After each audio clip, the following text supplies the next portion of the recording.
Marcus had been hiking the Appalachian Trail for 3 days when the storm hit. The rain came suddenly, transforming the forest path into a river of mud and fallen branches. Lightning split the darkening sky as he stumbled through the undergrowth, desperately seeking shelter. Through the sheets of rain, he glimpsed a structure, a small cabin nestled between ancient pines. Relief flooded through him as he rushed toward it, not questioning why a cabin would exist so far from any marked trail. The door hung slightly ajar, creaking on rusted hinges. Marcus pushed inside, grateful to escape the storm's fury. The interior was surprisingly well preserved, though dust motes danced in the dim light, filtering through grimy windows. A stone fireplace dominated one wall, cold and long unused. Simple furniture, a table, 2 chairs, and a narrow bed suggested someone had once lived here in isolation. But it was the bookshelf that drew his attention. Dozens of leather-bound journals lined the shelves, their spines unmarked, but somehow inviting. As thunder rattled the windows, Marcus lit a candle he found on the table and pulled down the nearest journal. The first page made his blood run cold. October 15th, 2024. Marcus Chen will arrive at the cabin today. The storm will trap him here for 3 days. He doesn't know yet that he'll never leave. Marcus checked his phone, no signal, but the date showed October 15th, 2024. His name stared back at him from the yellowed page. With trembling hands, he flipped to the next entry. October 16th, 2024. Marcus will wake at 3:17 a.m. to the sound of scratching on the walls. He'll convince himself it's just branches from the storm, but the scratching will come from inside. He won't investigate. Not yet. The journal slipped from his numb fingers. This had to be a prank, an elaborate setup by someone who knew he'd be hiking this trail. But how could anyone predict the storm? How could they know his exact route when he changed it just yesterday on a whim? He grabbed another journal, opening it randomly. November 3rd, 2024. The search party will find Marcus's backpack 2 miles north of the cabin. They'll assume he got lost in the storm and died of exposure. They won't find the cabin. They never find the cabin. Panic clawed at his chest. Marcus yanked journal after journal from the shelf, each revealing more impossible details about his future. Some entries were mundane: what he'd eat, how he'd try to repair the cabin's leaking roof, his failed attempts to find a path back to the trail. Others were terrifying. October 20th, 2024. Marcus will discover the cellar today. He'll wish he hadn't. October 23rd, 2024. The previous occupant will make contact. Marcus will understand then why the journals exist. October 28th, 2024. Marcus will try to burn the journals. The flames won't take them. Nothing can destroy what must be. His rational mind fought against the growing horror. These couldn't be real predictions. Someone was playing an impossibly cruel joke. But as he read entry after entry, Each detail felt inevitable, like remembering something that hadn't happened yet. The storm raged outside, trapping him as surely as the journal predicted. He tried his phone again, dead, though he'd charged it that morning. The camping radio in his pack produced only static. Even his GPS watch had stopped functioning, its screen dark and unresponsive. As night deepened, Marcus found himself drawn back to the journals despite his terror. He needed to know how it would end, even as part of him understood that knowing wouldn't change anything. One journal, older than the rest, caught his eye. Its leather cover was cracked and stained. Inside, the handwriting was different, shaky, desperate. My name is Alina Walsh. I found this cabin in 1987. The journals were here, waiting for me. They told me everything that would happen, and everything happened exactly as written. I tried to leave. I tried to change things, but the future is a prison, and we are all inmates serving life sentences. More entries followed, Alina's increasing desperation bleeding through her words. I understand now. The cabin exists outside of time. Past, present, and future flow together here like streams meeting in a poisoned lake. The journals don't predict the future, they remember it. And once you've read your own ending, you're bound to live it out. Marcus slammed the journal shut, but it was too late. He'd read too much, seen too much. The future pressed against his mind like a weight, each predicted moment creating grooves that his life would follow like a train on tracks. He paced the cabin as midnight approached, trying to think of ways to escape his fate. But every idea that came to him, he'd already read about in the journals. His attempt to break down the door, predicted. His plan to dig under the walls, documented. Even his thoughts about ending things himself, rather than face whatever horror awaited, written down in meticulous detail, along with why it wouldn't work. At 3:17 a.m., the scratching began. Marcus lay rigid in the narrow bed, listening to the sound move along the interior walls. It wasn't branches. The rhythm was too deliberate, too purposeful, like fingernails on wood, or perhaps claws. He pulled the musty blanket over his head, just as the journal said he would. By the second night, exhaustion and hunger had worn down his resistance. He'd eaten the last of his trail mix and energy bars. The rain continued, unseasonably cold and persistent. When he ventured outside to gather rainwater, he found the forest had changed. The trees pressed closer to the cabin, their branches forming an impenetrable wall. The path he'd taken to arrive had vanished, replaced by undergrowth so dense it seemed to mock his attempts to push through. The journals had predicted this too.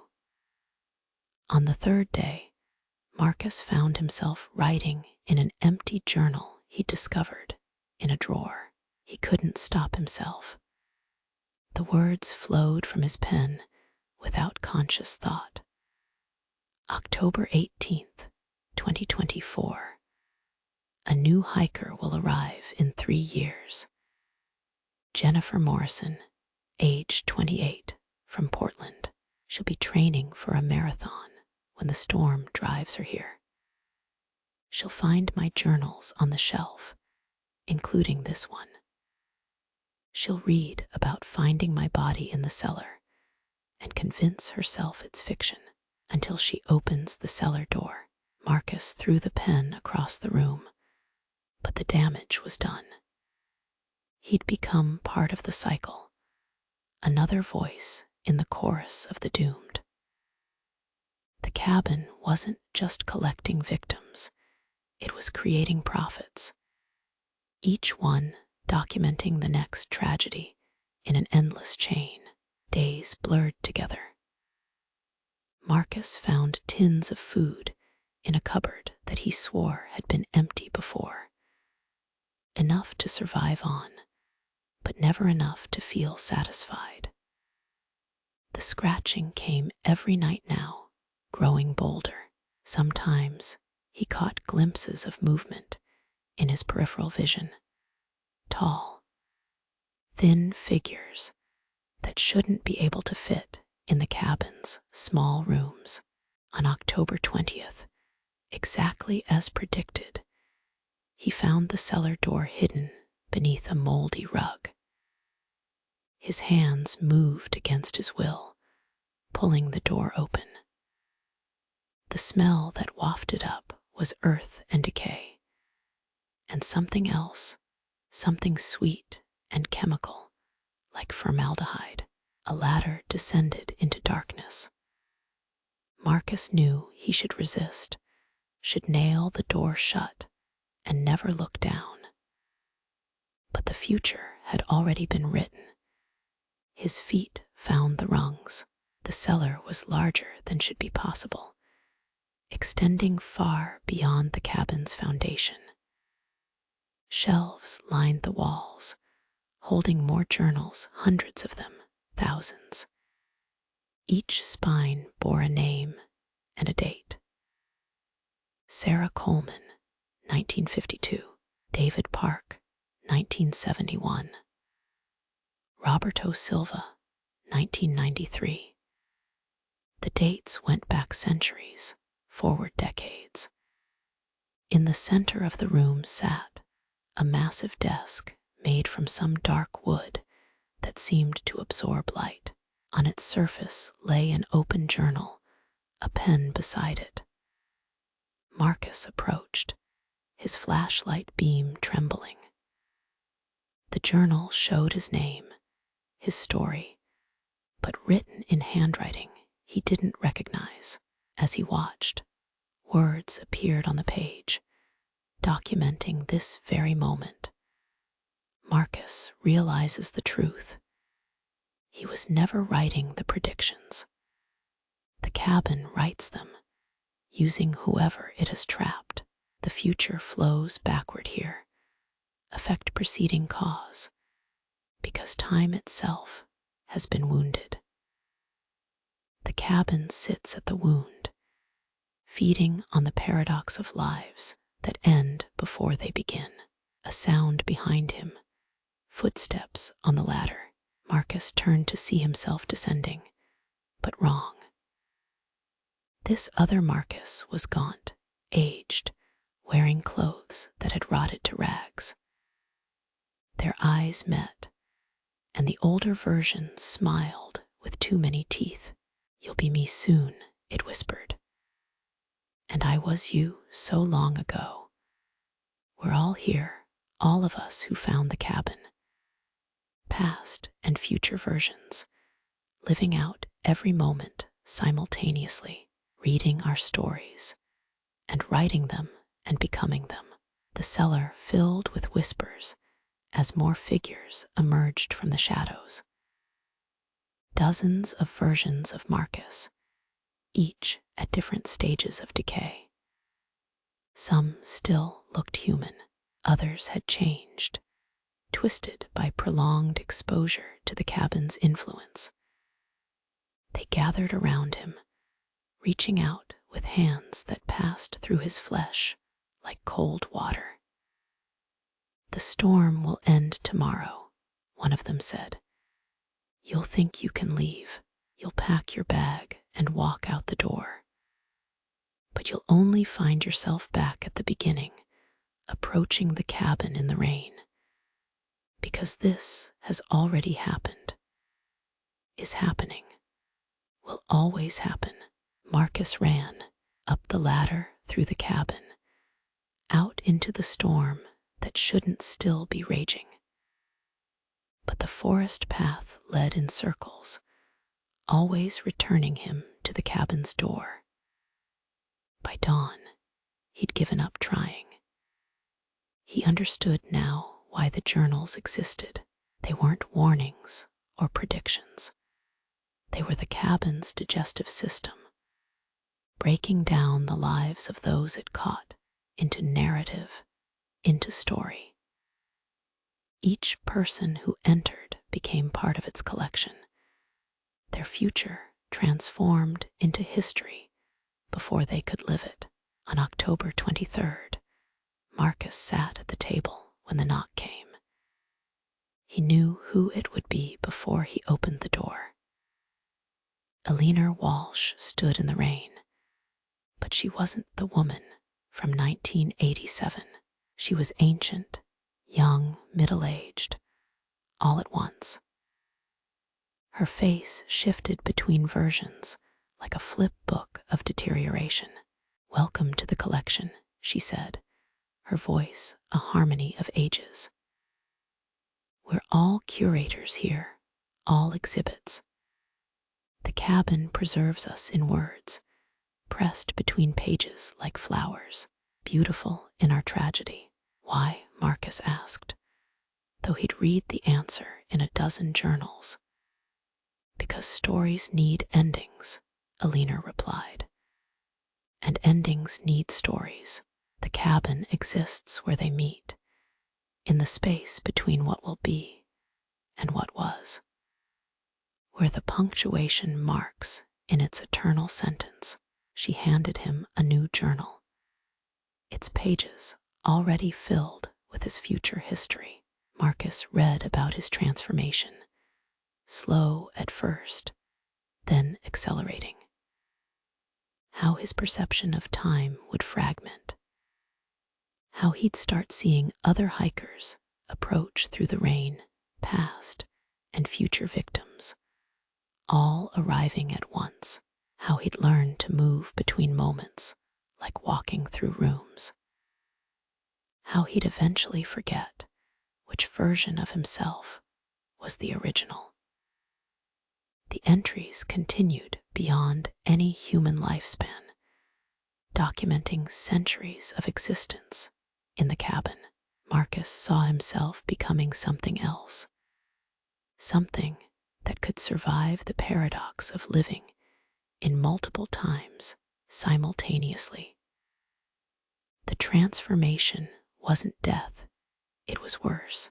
It was becoming part of the cabin's mechanism, another component in its time-breaking engine. He tried to burn the journals on October 28th, just as predicted. The flames turned cold in his hands. He tried to destroy the cabin itself, but his axe passed through the walls like they were mist.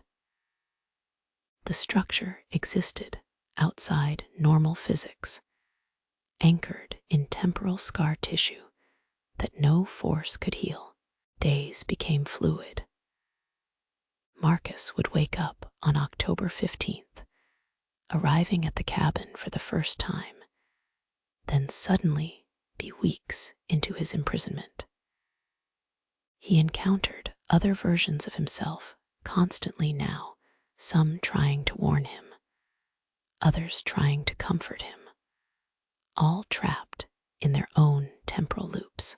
The scratching on the walls revealed itself to be the sound of pens on paper, millions of words being written in journals throughout time. Every person who'd ever found the cabin was still here, still writing, still becoming text. Marcus's last coherent entry, before his handwriting became something inhuman, read, "Time isn't a river or a circle. It's a web, and the cabin is the spider at its center. We're not prisoners, we're food, wrapped in silk made of moments. The journals aren't records, they're cocoons. And when we finally emerge, we won't be butterflies. We'll be stories. Stories that wait on shelves for the next reader. Stories that write themselves using borrowed hands. Stories that hunger for new chapters.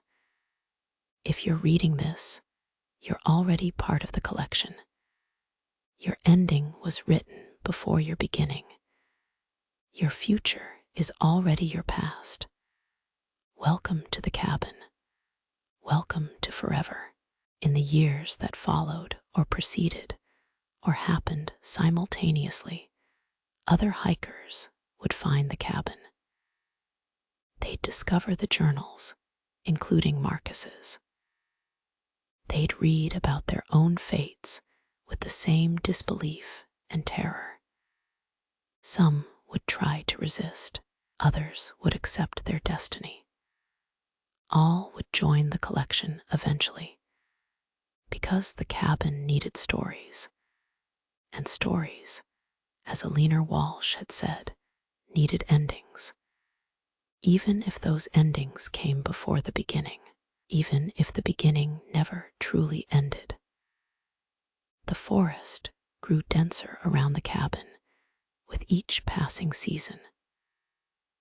The trees themselves seemed to have read the journals, their branches growing in patterns that guided lost travelers toward the inevitable shelter. The cabin waited patiently, its windows glowing with candlelight that burned without consuming, its door always slightly ajar. Inside, the journals multiplied. New shelves appeared to accommodate them, though no one built them. The cellar expanded deeper, its passages branching into temporal territories that maps couldn't chart. Sometimes, hikers would hear voices calling from the depths, their own voices, speaking words they hadn't yet learned. The collection grew. Each new arrival added their thread to the web, their story to the ever-expanding narrative. Some fought harder than others. A few even seemed to escape, only to discover that their escape was itself another chapter, another loop in the cabin's infinite story.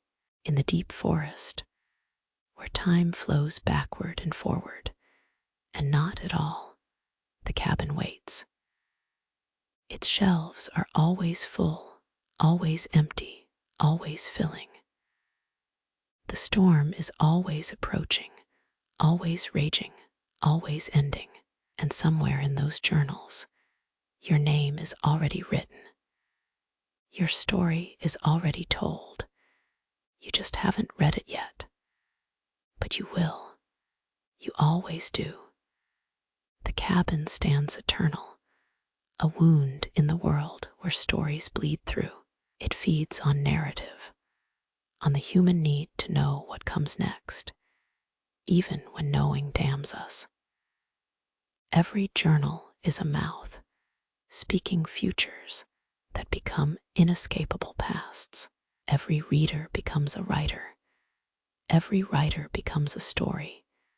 Every story becomes another shelf in the ever-expanding collection. Somewhere, a hiker checks their GPS. A storm builds on the horizon. The forest path seems to shift when they're not looking directly at it. They think they see a structure through the trees, just a glimpse, just enough to offer shelter from the coming rain. They don't know yet that their story has already been written. They don't know that someone, somewhen, is reading about this very moment. They don't know that the cabin has been waiting for them since before they were born. But they will. They always do, because the cabin needs stories, and stories need endings, and endings need readers who will become writers, who will become stories in an endless feeding cycle. The door hangs slightly ajar. The journals wait on their shelves. The future remembers. The past foretells. And somewhere in between, another hiker finds shelter from the storm.